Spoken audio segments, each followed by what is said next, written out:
Welcome to Building the Future. I'm your host, Kevin Horick. You can check out the radio version of the show every Tuesdays and Thursdays at 2 p.m. Eastern on WDJY 99.1 in Atlanta. We also air on a podcasting network in Los Angeles called the 405 Media. There's a TV version of the show that airs on KMVT 15 in Silicon Valley at 8 p.m. Pacific on Tuesday nights. Both versions of the show air in other states. For these show times, plus past episodes, please visit the show's website at buildingthefutureshow.com. The music for the show is done by Electric Mantra. You can check him out at electricmantra.com. Welcome back to the show. Today we have Andrew Machota. He's the CEO and founder of Newtown Connection. He's also an author, speaker, and disruptor. Andrew, welcome to the show. Hey, thanks for having me, Kevin. Yeah, I'm excited to have you on the show. I think you have some interesting kind of advice and take on kind of networking and kind of meeting people outside of, a screen. So, but maybe before we kind of get into all that fun stuff, let's get to know you a little bit better and start off with where you grew up. Yes. So I'm born and raised in a small town called Rolling Prairie, Indiana. Okay. Farm town, population of 500 people. Wow. So I'm born and raised there, and I found my way to Florida about 7 years ago. Okay. Why did you end up going to Florida? So if anyone else is out there from the Midwest, they know that people get married relatively younger, Okay. in the Midwest. So most of my friends up there were getting married, having kids, and I wasn't to that stage in life yet. So I kind of ran out of single friends, and, I was almost 30 years old, and I kind of ran out of friends, and I'm like, well, my friends are married, having kids, and I happened to run across a guy who's from Tampa, Florida, and I visited Tampa in 2010, and I moved down in 2011 just to kind of get away and start a new chapter in my life. Okay, no, that's cool. So let's step back a little bit. You went to university. What did you take in university and why? So yeah, I'm a Hoosier. I went to Indiana University. Okay. And I actually have a degree in accounting and finance, and I became a CPA. So I used to work for a couple different CPA firms as an auditor. Okay. And obviously I got away from that a few years ago. I do not practice accounting anymore.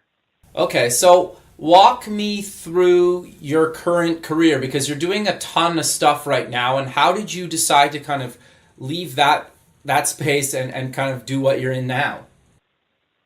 Yeah, so in 2015, I quit my job. I was a recruiter for a staffing firm placing CPA type of people. And so during that job, I was working at a staffing firm. I was out networking all the time. And I kept hearing the same story of people who were moving to Florida from all across the world. And the same problem or challenge I heard was it's so hard to meet people when you're 22, 32, 42, doesn't really matter. It's just generally hard to make friends as an adult. Sure. And, the more events I went to, I kept hearing the same thing. And that's where the light bulb went off. I'm like, oh my gosh, there's so many people who have the same problem of it's really hard to connect with people today. And that's what drove me to quit my job and start my company, Newtown Connections, which it's a social club. So a little bit different than anything else out there. And what we do is I run about 2 to 3 events per week here in Tampa Bay, Florida. Okay. And we run social events. We do yoga. We volunteer, brunches. We go to hockey games, football games, all that stuff. So it's a different way to go out and meet people in real life and genuinely connect with others. No, I think that's great. So how does it kind of work? Like, do I sign up and then I can decide which events I go to, or walk me through kind of the platform? Yeah, so like I said, it's a little bit different. We're not meetup.com. We're a club, so I make people go through an application process. Okay. And it's also paid membership too. So membership here in Florida, Tampa, starts out around $19 a month. Okay. And with that, you can go to at least, I would say about 4 or 5 events that are included in that. Okay. And what separates us is that we actually take the time to FaceTime and Skype potential applicants into the group. And we use that to hear your story. So when you come to one of our events, like last night, we had a big rooftop social in Tampa with about, a little over 100 people. Okay, very cool. And we use this information. So we use this information that when we FaceTime or Skype you, hear your story. You're like, hey, I'm from Dallas, Texas. I work in finance. I'm 25. And I live in downtown Tampa. And I'm just looking to meet people. So when you come to the events, I was like, we have these stories on, several hundred members of our group, and that helps us better connect people and make introductions and kind of facilitate conversation. So on my team, there's 4 of us, and we're always floating around these events. Like last night, 100 people, 4 of us floating around, and we tell people if they need a conversation starter, we try to give a conversation starter or make introductions. So, and it makes our members feel comfortable that when they do come to our events, they're welcome. They meet me, they meet the rest of the team, and we're there to help them just talk to people if they need help, or some people are very social anyway. And that just kind of helps, breed great friendships and, relationships out of what we do. No, I think that's really interesting, right? Because I think, well, at least it seems like, and you can, I'm assuming you're going to agree with this, that there's almost a bit of a backlash of like just meeting people online, whether it's, to date or just kind of friendship or whatever, and anywhere else in between. Like it becomes like such a numbers game, right? And if one word or something in somebody's profile kind of turns you off, like you almost like just throw them away, right? Where that's kind of unfair in a lot of cases. So I think more and more people are looking to go back into the kind of physical world and actually meet people in person. Have you kind of found that? Hey, you hit the nail on the head, in that a lot of the people in our group, they're like you said, they're tired of it. Of if you're on Bumble, Tinder, any of these other apps, that literally becomes a job. So when you go home at night, it's 6 o'clock, 7 o'clock, you're sitting there on Bumble, Tinder, whatever, Match.com, and you're trying to meet people, but it becomes very robotic. That, like you said, I'm there, I'm sitting on my phone for 3 hours, messaging 100 different girls, trying to connect with people, like, hey, and like you said, people discount me or you, whoever, and just based on like they don't like my picture or they don't like my, whatever title is for my profile. So I'm trying to bring it back to the basics of you meet people in real life through what I do with Newtown Connections, and because we're a social group, there's no pressure. So I tell people we're not a networking group, nor are we a dating service. Right. But of course, I let things happen naturally. So when you come to my events, of course, there's people there to network, and there's people there to meet people from the opposite sex, which is all fine. Yeah. But I operate under this premise of I bring a bunch of like-minded people together who are, whether you're new in town or you just want to make new friends, and you come as you are, and you start a conversation, and you let it play out, and maybe it leads to business, maybe it leads to a date, and you just let it happen naturally. So that's kind of the magic of what I started here in Tampa.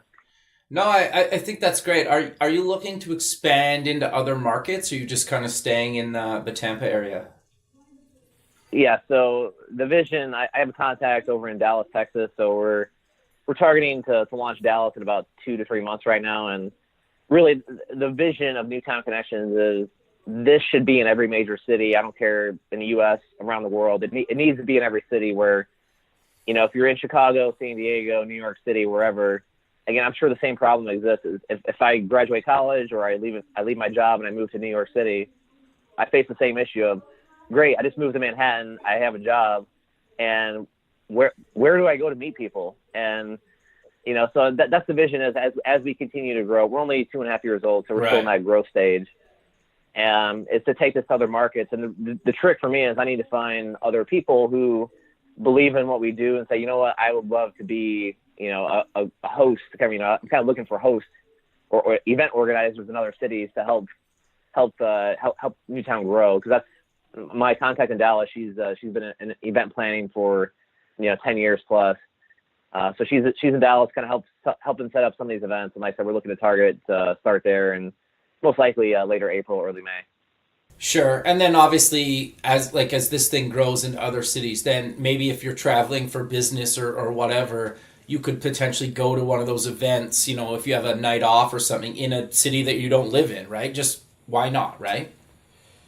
Exactly. So, and we're also in the process of, it's a crazy time for me now. We're also in the process of finishing up our mobile app. Okay. So, and like I said, the vision there is you're on the mobile app, you can search by a city. So if I'm going to Atlanta or Charlotte or wherever, I'm like, oh, I'm going to Atlanta. I find a Newtown Connections Atlanta chapter, or maybe there's multiple chapters there. And I'm like, oh, I'm traveling to Buckhead in Atlanta, and what's going on Wednesday night? I want to go out. Sure. And that's the magic of what we do is I'm there for work. Say I'm still an auditor working at PwC, and I go to Buckhead, Atlanta, and I go on Wednesday and I meet up with the Newtown Connections group there, and I meet my counterpart, and he or she takes me around, and before I know it, I just made 5 or 10 new friends in Atlanta, and start to cultivate those relationships of, hey, like, I'm just traveling here for work, but yeah, maybe next time I'm back, I'll, give me your phone number, give me your email, business card, and we'll connect from there. So that is the real vision of, I want people to be able to travel and have these genuine relationships and friendships, not just in their local city, but other cities too. No, I think that's really great, man. So you also wrote a book called Friend Request Accepted. What made you decide to actually put this stuff into a book? So I read Dale Carnegie's How to Win Friends and Influence People, and I read that book, and it's a great book. It just happened to be written, in 1936, and I thought to myself, like, this is a great book, but it's just a bit outdated with the language and the stories and the references. And again, like, I heard the same challenge from all my friends here in Tampa Bay that it's hard to meet people. So I thought to myself that I should write a book that's kind of the modern day version of how do you go out and make friends today? Because again, I've heard it from so many people. And so that gave me the inspiration. I was like, you know what, I'm going to write my own book. And it's an 18-step guide. Some of it seems very commonsensical, but, with technology today, especially the younger generation, they're on the phones a lot. And I'm trying to get people to stop looking down at their phones and look up and talk. Like, I always encourage people, like, talk to your neighbors, say hi to people, smile, wave.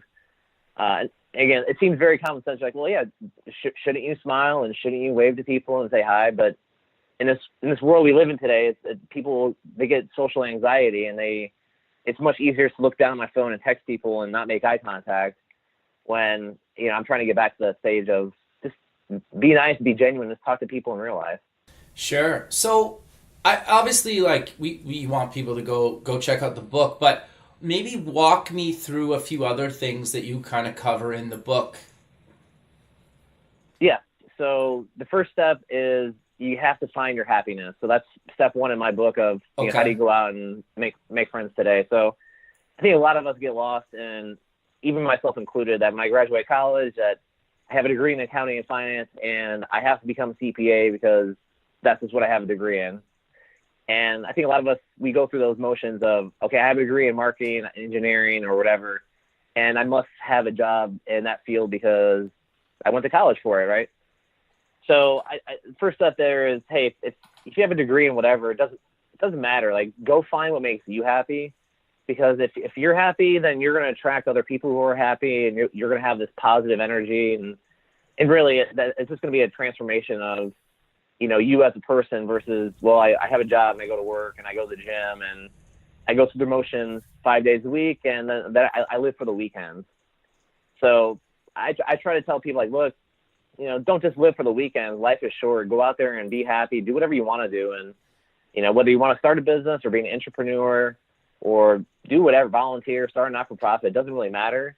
Just go find your happiness. And then to me, that is the key asset to, like, drive you to, what you want to do with your life. It doesn't matter what age you are. Sure. No, I think that's really great, man. So for people that are maybe uncomfortable kind of networking or meeting new people, what do you kind of suggest to them? Because I think it can be really daunting, and I think a lot of people and like a lot of people that listen to the show are kind of in the tech space, and I put myself in that category, and I got over my fear of kind of going to networking events, but I think a lot of people out there still struggle with that heavily. How do you actually get people to go to these things? So the first step there is I tell people to don't think of networking as an event, because we all talk to people every day, whether it's at work, maybe at a grocery store, or I go to church, or I volunteer. So get yourself out of that mindset of, oh, I'm going to a networking event, I have to, like, get business cards and talk to people about work. I push people to go to activities that you enjoy doing. So if you're in a tech space and you like to code a program, go find a club or a meetup or any group that has something in common with what you really enjoy, because then it makes it easy because you're going to be hanging out with a bunch of other programmers or coders or, whatever you guys do as developers, whatever it is. And you already have something in common because you're at a group that does something you already enjoy doing. So that, to me, that's the easiest step is whatever you like to do, whether it's playing sports, what you do for work, hobbies, interests, go find a group that has something similar because you're going to be there with 10, 20, 50 people who you already have something common. So it's easy conversation starter. Like, hey, if I go play beach volleyball, I know I'm playing beach volleyball with people who like to play volleyball. And, if I'm in the tech space and again, if I go into a coding school or coding meetup group or whatever, you already know you're hanging out with other coders and you can easily start a conversation with, whatever you guys have in common. So sure, I would start there. And secondarily, if you do go to a networking group or networking event, I'd tell people that they should not ask the question of what do you do first. Okay. Because a lot of us have never, myself included, in college, there was never a course on networking. So, when I had a full-time job at a corporation staffing firm, they said, Andrew, you have to go out and network. And that was all they told me. And when you go to these networking events, most people say, hey, nice to meet you, Kevin. What do you do? Sure. And it's a very cold question. So when I do these teachings and I do, speeches to companies and I teach people how to network, I tell them, I was like, look, it's 6 o'clock, it's 7 o'clock at night. No one really wants to talk about work. So don't ask right off the bat, what do you do? Because it comes off very cold. And it's just a very generic question. So, come up with something that fits your line or like who you are as a person.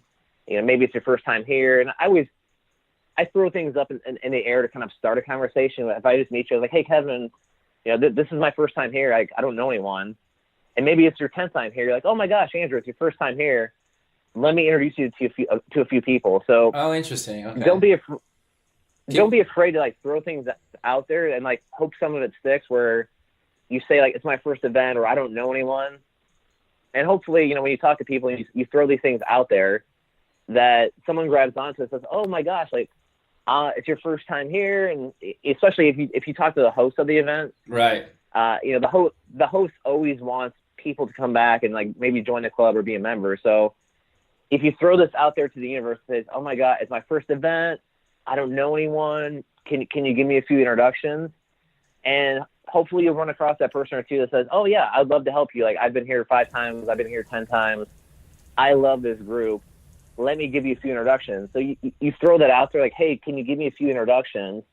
And then maybe Joe Smith is going to lead you out there and say, hey, Kevin, I love this group. I've been a part of it for 5 years. He loves it so much. He's going to introduce you to other people in the group because he wants you to join too. Sure. What are your thoughts on where you find out online Twitter or whatever that somebody that you've kind of been chatting with online is going to be somewhere and then you meet up with them in person, right? Because I think that can also help too, where it's kind of the first time you're meeting in person, but you've already kind of been chatting online through Twitter or some other platform. Yeah. And so that's a great point, in that it's very critical today to ask for a one-on-one conversation. So, whether it's coffee, lunch, dinner, happy hour, whatever it is, people get a lot of business cards at these events or groups or meetups or whatever, and they tend to lack the follow-up. So I encourage people, I push people to, if you met someone who you think you have some type of connection, whether for work, personal, whatever, follow up the next day, give them a phone call, shoot them an email, and say, hey, it was great meeting you last night. I'd love to catch up with you over coffee. Are you free, next Tuesday at 8 o'clock in the morning to grab coffee before work and talk about X, Y, Z. So that is very critical. If you're going to have these relationships and friendships, you have to have the one-on-one, because when you're at an event, maybe I talk to you for 5 minutes, 10 minutes, 15 minutes, and you start to lay the foundation. But in 15 minutes, I can't have a full conversation with you because we're at an event and you're trying to meet people and I'm trying to meet people. So yeah, I encourage people, don't be afraid. Ask people out for coffee or lunch, and especially if you have something in common or you want to talk business or personal stuff. Say, hey, we all eat lunch, and as long as someone's not too busy, they can just say, sure, I'd love to meet up for lunch. Let's go to a sandwich shop or whatever and have lunch. Sure. What's your thoughts on business cards? Do you think they're still really relevant and everybody should kind of carry them, especially when they go to events? I call me old school, but I still highly encourage business cards. I still have business cards.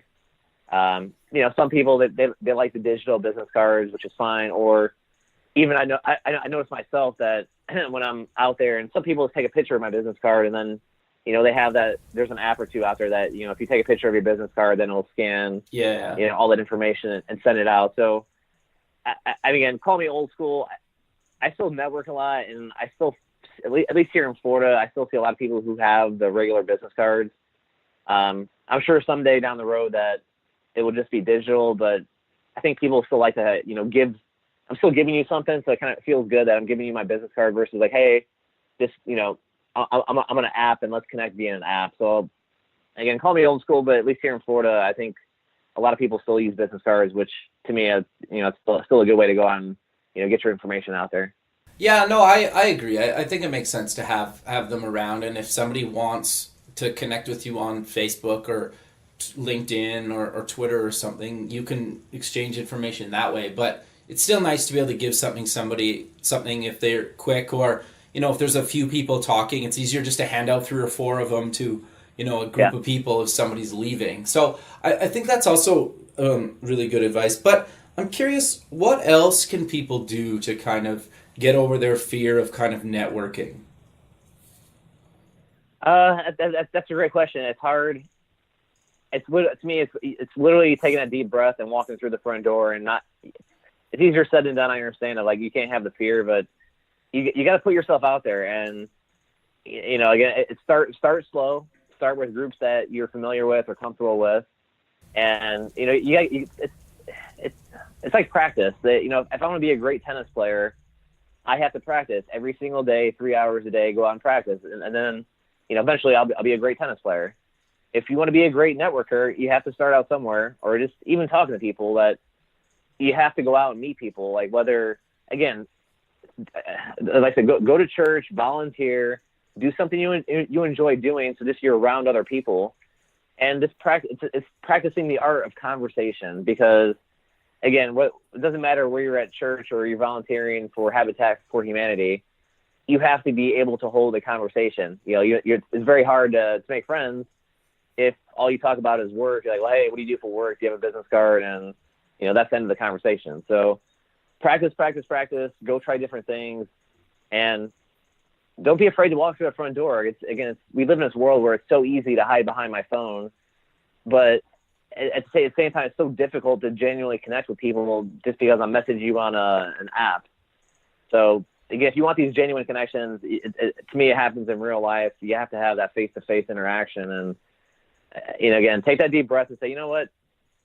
I tell people this all the time, that you never know what you're going to get yourself into if you don't walk through that front door. If you're like, well, I'm not going to go through there because I don't know what's on the other side. I'm like, hey, it could be bad, it could be good, but at these events, if you walk into the event, if you don't like what you see, guess what? You can turn right around and just walk right out. Usually it's not that big a deal where it's an event, networking event with 100 people. If you walk in and scope it out, you're like, these are people I don't want to talk to. Then so what? You tried it out. You walked through the front door. You looked around, and you're like, it's not for you, and you walk back out.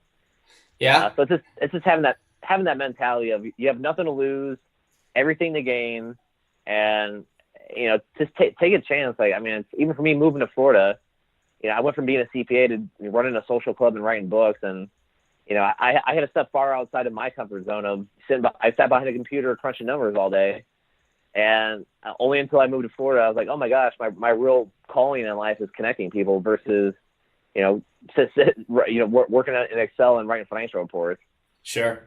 So yeah, get outside your comfort zone, just try something, and, maybe you like it, maybe you love it, or maybe you hate it, but at least try something just to get out there and meet people. Sure. Well, I think the other thing too is you never know where some of this stuff will take you, right? Like, you could make a connection that you could land a job or a fun passion project or what, right? I think the thing that I always find interesting about even doing the show is, like, I started doing it just to get over my fear of kind of public speaking, right? And I know, like, the big thing is you just need to you need to keep pushing yourself out of your comfort zone by like little by little, right? And so if you're so scared of networking, maybe go to a networking event with a friend that's really good at networking, or a colleague that's really good at networking that already knows some of the people at these events too, right? Like if you're a tag along and then you kind of follow them around for maybe the first event or two, you end up meeting the people that they know just because you're around them. Exactly. It's a great point. That again, if you're going with someone, don't be afraid to ask for things. You know, again, if I always ask people, like, hey, can you give me an introduction? Especially like you said, if from a networking standpoint, if I know that there's a C-level person or someone who's going to be at an event, and I know that you're friends with them, yeah, I was like, hey, Kevin, can you give me an introduction to Mr. CFO or CEO or whoever? Sure. So that's the power of your network. Like I said, you never know who you're going to meet. You never know who they're going to lead you to. And, you know, I'm a big believer in that there's no such thing as coincidences in life where, you know, I happen to meet one person, and that one person, the guy from Tampa, you know, I met him in 2010. If I would have never met him I met him at a tennis tournament in Cincinnati, Ohio. Okay. And if it wasn't for that one guy in 2010, I'm not sure I'd be talking to you today. So just stuff like that where, because again, like that one, it's not just one, it could be multiple people, but there's usually someone in your life where you meet them and they're like, oh my gosh, like you said, they gave me this great idea and now I'm going to run with it. And, you know, maybe that's going to change your life or lead you a different way and change the path of your life. So to me, that's what's exciting about networking to me and meeting people, is that whenever I'm out here in Florida, Tampa, you know, St. Petersburg, I'm meeting people. I never know who I'm going to meet every day. And maybe that one or two people, they lead me to a different way of thinking, or they lead me to start something else. And I mean, that's exciting. Yeah. That's to me, that's the real fun and joy of networking is you never know who you're going to meet and where they're going to lead you to. No, I 100% agree. And I think it snowballs kind of like once you have kind of a break in some direction and you kind of chase that direction, it just kind of keeps going from there, right? Like one thing happens, then another thing happens. And then all of a sudden you kind of look back over the last year or two and you're like, wow, I really accomplished a lot of stuff just by kind of, you know, meeting people, right? I think the big thing is people don't really, or they underestimate how a lot of these people get to do the stuff that they kind of idolize, right? A lot of it has to do with they just kind of get a break doing, I don't know, like maybe they get asked to speak at an event eventually, right? And that was their like goal. And then they start speaking at other events, and then, you know, they start doing tons of media, or maybe they start going in their own direction. Maybe they start doing their own show. Like you have no idea how that can kind of lead or where it can go, but you kind of just need like one break to push you in a direction that's a little bit out of your comfort zone, and then you just keep going with it.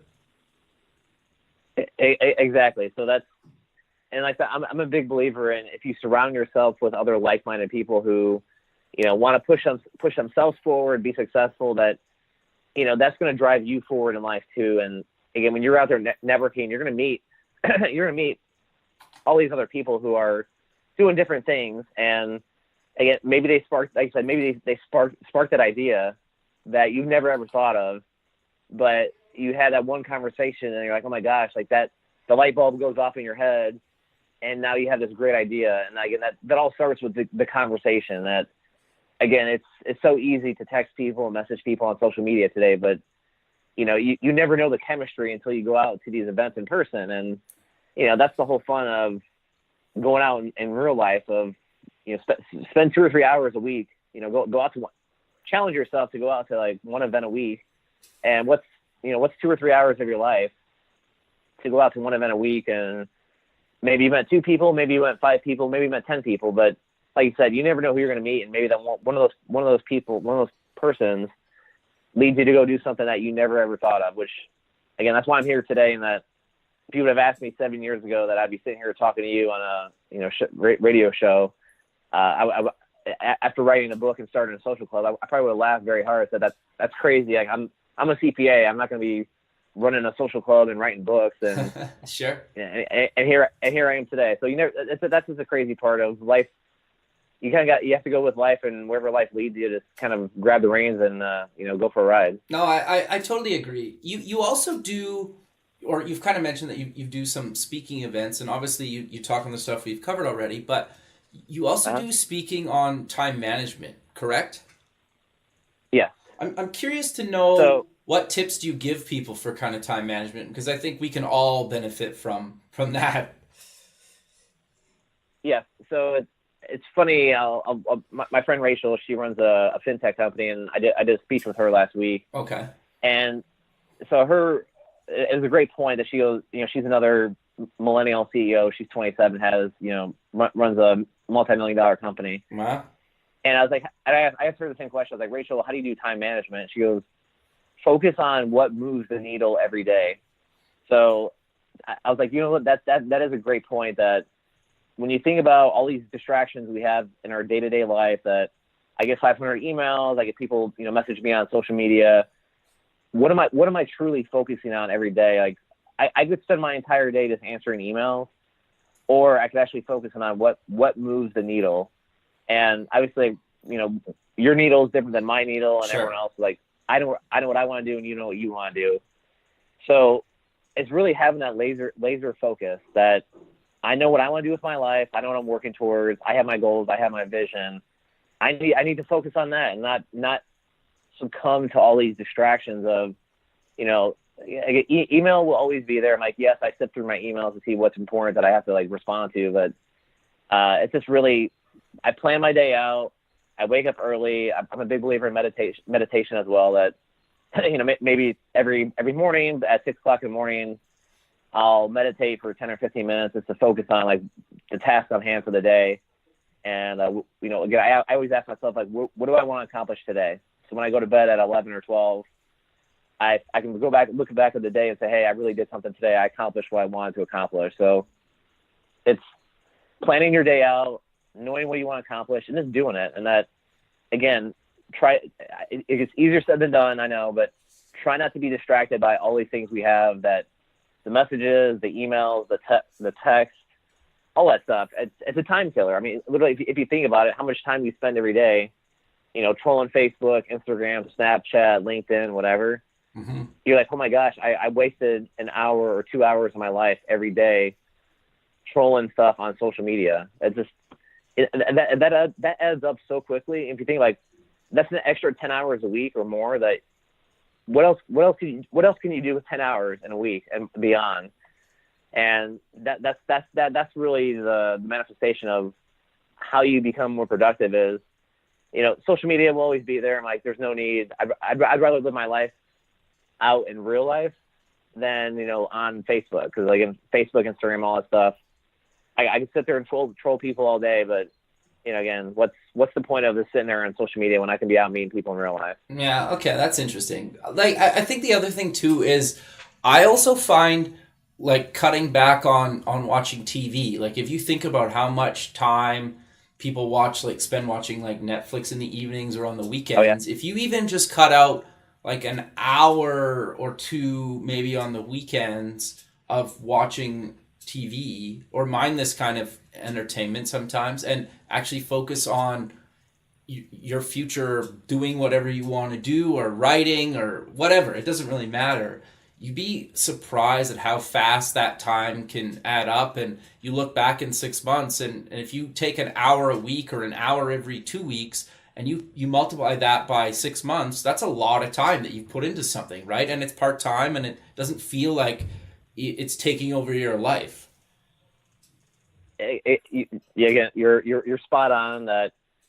Great. I may have a Netflix account, and maybe I spend time, watching stuff with my fiance over the weekend. But again, Monday through Friday, I have a TV. I barely turn it on, because, again, I wake up at 6, I go to bed at midnight, I repeat every day, doing stuff. And again, it's so, what's important to me is I have other things I worry about or focus on, other than sitting on my recliner, just watching TV and vegging out, which, again, it's so easy that I could sit there in front of Netflix and I could sit there for hours.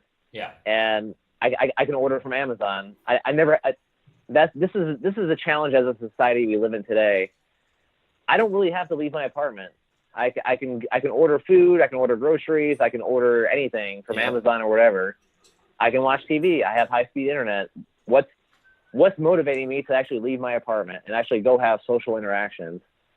So, again, 25 years ago, like, the internet was not really around, and we all, as people, we had to go out and do stuff because there was no internet, and you had to call people, meet people in real life.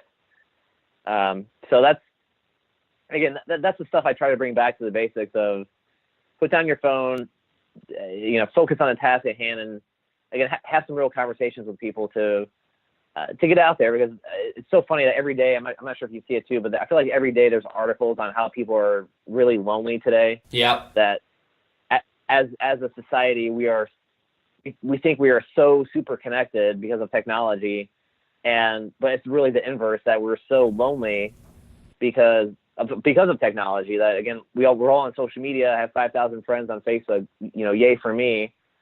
But of those 5,000 friends or acquaintances, like, what does actually matter? Yep. If I don't talk to these people in real life or see them in real life, then who it doesn't affect me. I'm sitting at home watching Netflix because I have 5,000 friends on Facebook, and I don't really talk to them. So it worries me as a person and just a human that we're dividing people up even more and becoming even lonelier, because like I said, I never have to leave my apartment. Yeah, no, I think that's interesting. I think the other thing too is people post on social media the like highlight reels of their life, right? Like you don't see the 2 minutes before that perfect photo of their life was taken where it was the disaster or whatever happened, right? Like that's the thing that I find so funny about social media is it's like, everybody's like, oh, I'm so jealous of this person. You're like, well, but do you actually know if their life is good or bad or the other? Like, does it really matter? You're just seeing the highlight reel of the last 24 hours or the last week or two, right? Yeah, I mean, it's just true. Like you can hide. It's so easy to hide behind social media. Where, like you said, again, I can post the rainbow, sunshine, unicorn, whatever, but it's a facade where I put it out there and everyone's like, oh my God, you live such a glorious life and everything's always so perfect. But again, like no one's really perfect. There's things going on behind the scenes that, again, I may be a public figure, but I don't share my entire life with everyone, because I try to maintain that positive spirit that, again, if I have a bad day, I'm not going to put that out there, because to me that's just encouraging others to say, oh, like traffic was horrible, I got a speeding ticket, or something didn't go my way. So but like you said, it's just social media. You can put whatever you want out there, and again, for me, like I try to be that positive spirit that encourages other people to go out and do stuff, and I try to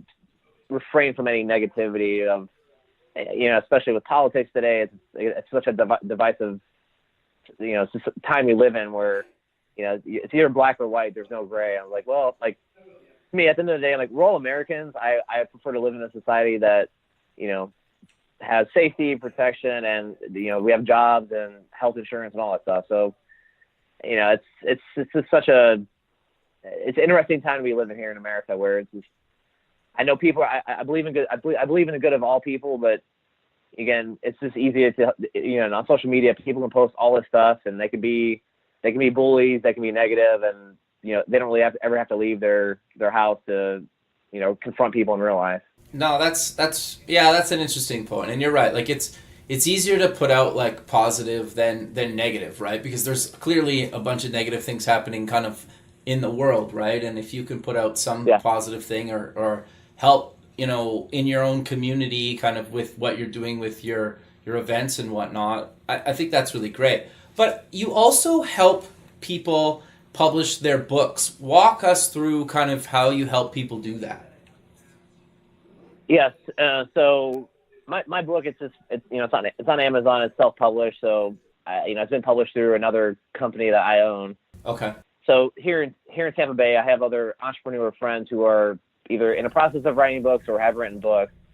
And so I have contacts that kind of help streamline that process, where if you want to write a book, I don't want you to pay $10,000. Like, well, I got to front up $10,000 to write a book. So, again, in my network here in Tampa Bay, I try to help people write a book, get it on, obviously get it on Amazon, self-publish it, and take care of the interior, the cover, all that stuff. So, so the whole goal of that is really just helping people here in my local region here in Florida of writing what they want to write, getting it out there, and not having them have to spend tens of thousands of dollars to get their book out there. Like, hey, if you want to self-publish it, maybe it only costs $2,000, $3,000 to take care of the interior, the cover, right, and get it on Amazon. So that's the real vision. Is I do enjoy pushing people to write books, and and the whole point of writing a book is really, it doesn't matter whether you sell 500 copies or 2 copies. It's just you have your voice. It's out there. You do have a book. And then I encourage people here in Tampa Bay that, hey, you wrote a book. Now you can go become a speaker. Like, you use your book as a platform to go talk to whatever you want to be the person who's the expert on. So, so that's really the vision of what I do with that. I mean, I help a couple people, but that's kind of more of a side project of helping people write books here in Tampa Bay. Sure. So for people that are maybe listening that are looking to maybe self-publish a book, do you have any advice for them on how they could where do they even begin or start with? Yeah. So the biggest thing I tell people is that I wrote my book. It was the full manuscript was 60,000 words to begin with. Okay. And the best investment I made was I hired a ghostwriter to basically go through my manuscript, edit it, and make it into my manuscript was 60,000 words in a Word document. Got you. And I gave it to her. I was like, here you go. Here's a 90-page Word document. Can you help me make this into a real book and not just, Andrew's chapters of what I want to write about? So sure. So the best investment I made was hiring a ghostwriter. Together we spent about 3 months going through the book and editing it. We had 3 rounds of edits. She had me add in another chapter or 2, and she cut my book from 60,000, and the published book is 40,000 words. So she cut a third of my book out because she's written books before. She's helped other people. She's like, you don't need this. Get rid of it, and whatever else. So that's the best advice is if you have a book. A ghostwriter is not cheap. For her, I spent $3,000 for her. Okay. But again, that was 3 rounds of edits. So maybe you hire a ghostwriter for 1 round of edit to kind of help get you through that process. But the ghostwriter to me was very critical, especially for someone. I've never written a book. Right. And if you've never written a book, I highly encourage you to hire a ghostwriter, and you could probably find someone that maybe it's only $1,000 that will help ghostwrite a book for you, like fill in the blanks or at least edit it for you. Sure. So to me, that was the best investment. And, I had another marketing guy go through my book and, help out with the cover and get on Amazon. So that costs, a couple $1,000s too. But the ghostwriter, definitely, I highly encourage that was a game changer to get my book to what it is. Well, and I think too, I think most people aren't like a writer, right? And so just having a writer go through it and, worry about sentence structure and making you sound like you should in a book, right? Because how you talk and how you actually come across on paper or in a book is quite different, or it should be quite different. Exactly. And again, think about my story in that, again, I'm a CPA. I've never written anything of anywhere close to that. 60,000 words is crazy. And that, I basically, and I tell people too that oh, Andrew, it's so hard to write a book. It's so long. I'm like, don't think of it as a job or a task. You have to turn out 5,000 words today. It took me almost a full year to go through that process. And I'm like, but if you think about it like this, that 60,000 words, imagine that if you write 1,000 words a week for, roughly a year, obviously give or take some, if you can write 1,000 words a week in 52 weeks, you most likely will have enough for a book. Sure. And 1,000 words is roughly 10 paragraphs. So when I explain people to that, they're like, you know what, that's a great point, that I'm like, can you write 10 paragraphs every week on whatever you want to write about? And again, some weeks you're going to get in that flow and you're going to write 20 paragraphs. And some weeks you're like, oh, I can't think of anything. And maybe you only write 5. But it's just breaking it down to a weekly goal or even a monthly goal. Like, I have my own goal. Like each month I need to write 5,000 to 6,000 words every month. Okay. And I held myself accountable to that. And so if you're going to write a book, don't try to force yourself. Like, you don't need to like write it all at once. It can be spaced out because, again, we all have full-time jobs. We have families, kids, whatever. And I guess you can squeeze it in 500 words a week, 1,000 words a week. You'll eventually get to that point of having a full book ready to go. Sure. So do you schedule time in your calendar, say, to write or plan your events, or kind of how do you live and kind of die by a calendar? I kind of have to, just because I have so much, I'll call it insanity and just to keep it easy. That, I mean, I run 2 or 3 events a week. Some of these events, like last night, are 100 people. I'm getting married in 9 months, so I'm planning a wedding at the same time. Congrats, man. But yes, I understand. Yeah. So, then of course, like during the days, I have calls, I have meetings, I have coffee, lunches, all that stuff. Sure.